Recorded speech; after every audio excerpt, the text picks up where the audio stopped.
sub 4 meter SUV space has grown a lot in popularity because of its perfect blend of various different aspects. For example, the Nissan Magnite. While it's not all that big for you to feel like a pain to drive in everyday traffic, it's also not that small for you to not be able to accommodate the family for a short road trip. Now, while the Magnite has grown a lot in popularity since its debut back in 2020, it did face one shortcoming. The non-turbo variants were not offered with an automatic gearbox. Nissan India has now changed that by introducing this new AMT transmission for all the non-turbo variants to make things just that more competitive in its segment. The Nissan Magnite has always been a very handsome vehicle. The face of the car looks quite striking with that sharp headlight design and wide grille, making quite a bold statement for such a low-cost product. The chrome bits and 16-inch alloys does make the car look more expensive than it really is, and even though the rear of the car misses out on any LED lighting, it still looks quite smart, especially with that bold Magnite spelled out so prominently.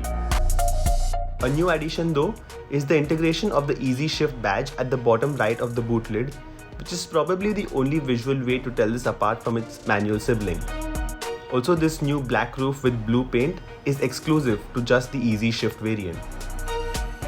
The cabin of the Nissan Magnite is still a familiar place to be. You have this quite an interesting dashboard layout with an 8-inch touchscreen and a 7-inch digital gauge cluster. And to top all that off, you have amenities such as an automatic climate control, push button start, and quite a few cubby spaces to make life easier. Talking about the features list, the Nissan Magnite is quite stacked. The top variants get LED headlights as well as LED fog lamps, a 360-degree camera, cruise control, a PM 2.5 air conditioning filter, and a lot more.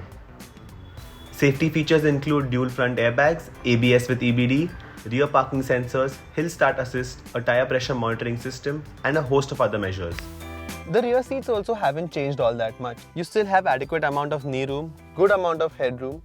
Although we could do with more under-thigh support, these rear AC vents and relatively large windows make journeys not all that uncomfortable. The Magnite EZ-Shift gets the same 1 litre naturally aspirated 3-cylinder engine that produces 72 PS and 96 Nm of torque, but this time mated to an AMT transmission that still continues to put all that power down through those front two wheels.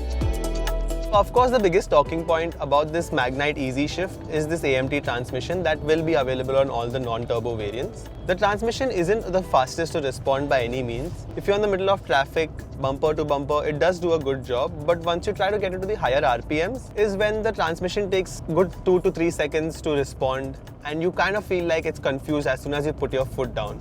And even when you do put your foot down, the power isn't all that linear. It does make you feel every single shift in your back, but apart from that, it's a pretty good transmission to have in the city, but just don't expect too much as you would expect from the turbo CVT. Also, this 1 litre naturally aspirated engine isn't the punchiest to begin with. The engine doesn't like being revved out, and once you do that, it makes a really loud noise which isn't very nice to hear. The suspension is one of our favorite things about the Magnite.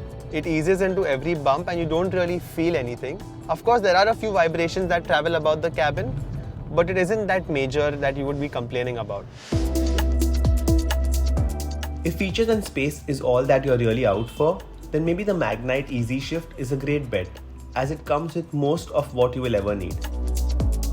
It's still a great alternative to hatchbacks and compact sedans if you're seeking a relatively higher seating position.